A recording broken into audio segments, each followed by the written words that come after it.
Now is the time to prepare for action.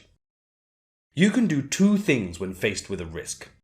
Change something in advance to eliminate or lessen the risk, say doing construction in the summer months rather than the winter months, for example, or create a plan B in case the risk becomes reality.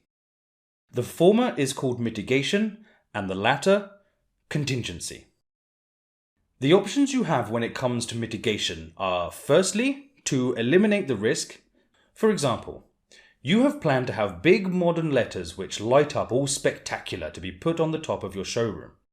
The risk is that this area is prone to strong winds during some seasons, and there is a risk of letters falling. To eliminate this risk completely, you can plan to have them attached to the facade or have printed letters instead.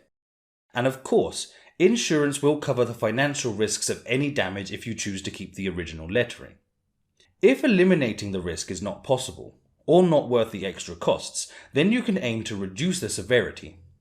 For example, if it's not feasible to delay construction during the autumn and winter months, then you can prepare for damage control by training your team to work in bad conditions and store equipment that could be damaged during periods of bad weather. If you are diligent, you can prevent major costs and delays without having to stop construction completely. On top of that, you can reduce the probability of occurrence.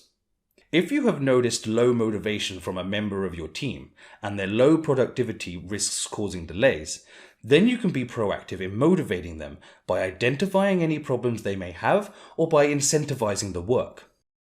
And if during the project you find these methods have not worked, you can let the team member go or employ an extra pair of hands. Now, as you can probably guess, these methods can be combined and personalized as required by the project. Great. So now let's talk about contingency planning.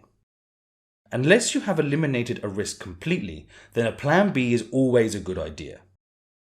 Document what you and the team need to do to limit the damage from an event and record it in the risk log.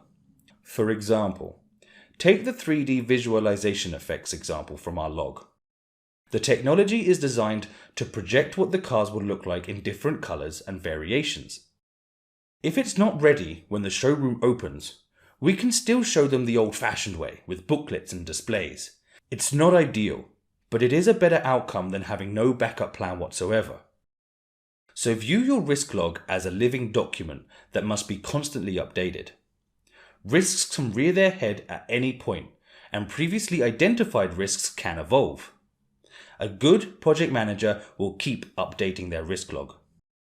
As we mentioned, risks, as well as many other areas of the project planning, are often identified through communication with stakeholders.